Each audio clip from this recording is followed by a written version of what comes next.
Damak, Pa, kumusta ka naman dyan?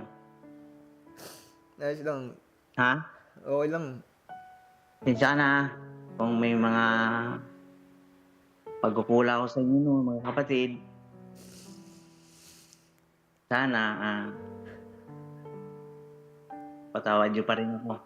Kung may mga nagawa akong mali noon, siguro pag medyo naka-recover na ako, babawi ako sa inyo. Ikaw, kumusta ka man dyan?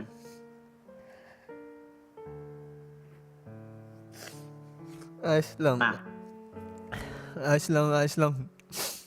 kaya mo yan. Nung panahon, nagtiwala na ako sa iyo eh. Lahat naman tayo nagkamali. Sa pagkamali ko, may nagawa ko mali sa inyong magkapatid. Basta lagi maka, ano man mangyari, mahal na mahal kayo. Huwag mong kalilimutan yan.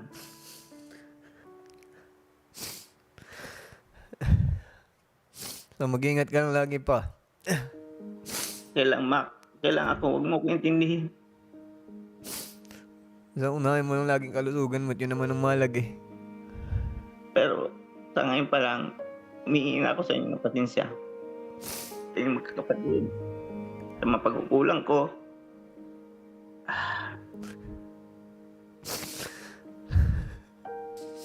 Saan pa recover ko, babawi ko sa inyo. Recover saan? Anong nangyari? Na mild stroke lang ko, pero okay naman ako nak. Huwag mo ko intindihin.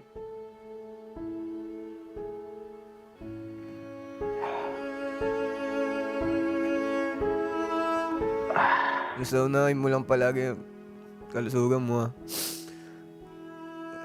Huwag mo akong isipin ako dito. Akong bahala sa kila Jordan, kila Lander. Akong bahala kay mama. Pero ba? Bahala. Basta unahin mo lagi yung kalusugan mo at yun yung mahalaga. Kung mag-alala, pag nakalabas naman ako dito, ako nagagawa ng pagkakataong makausap ka lalo. Masabi rin kay Mama Luna, mahal na mahal ko sila.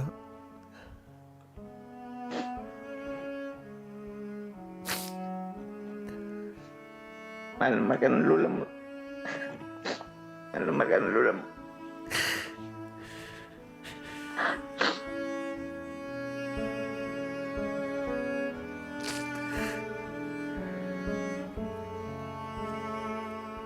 At lang. Hindi pa naman nulalat para makabawi ako sa inyo.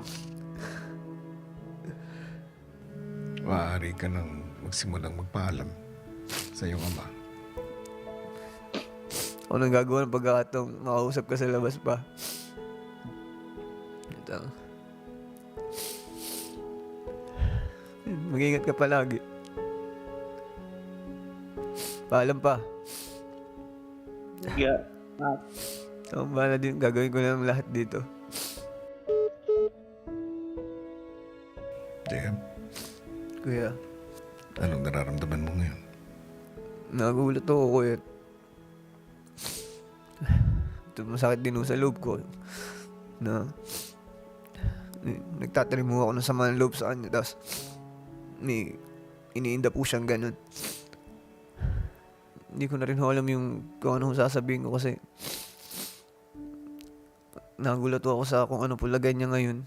Hindi ko man nasabi yung iba na gusto ko sabihin. Pero narinig ko naman po yung gusto ko marinig, kuya. Na humihingi po siya ng tawad sa mga nagawa po niya. Sa kagustuhan po niyang makabawi sa aming magkakapatid. Paramdam ko po gumaan ho yung loob ko nung marinig ko ho yun. Gusto ko po siyang mayakap ng personal. Gusto ko po siyang nakausap ng personal. Gusto ko pong iatid sa kanya yung pagpapatawad ko yan ng personal. Kapag nasa labas na ako, gagawa ko ng pagkakataon na makausap po siya. JM, may mga pagkakataon naman talaga na hindi natin maiiwasan ang hindi pagkakaintindihan. Kahit ang mga magulang natin, kahit alam natin na tunay sila nagmamahal sa atin, tao pa rin tayong lahat, nagkakamali pa rin sila. Sa kabilang banda, tama na may kapatawaran. Hangad ko na simula na ito ng pagkakaayos ng relasyon ninyo kayo mag-ama para bumawi sa mga panahon na lumipas at hindi kayo magkapili. Tama din naman ang sinabi ng papa mo. Hindi pa huli ang lahat. Salamat po kuya, salamat po. Pakiramdam ko naman ho, gumaan ho yung loob ko to. Mas nadagdagan ho ako ng rason kuya para lumaban po dito. Abangan bukas. Para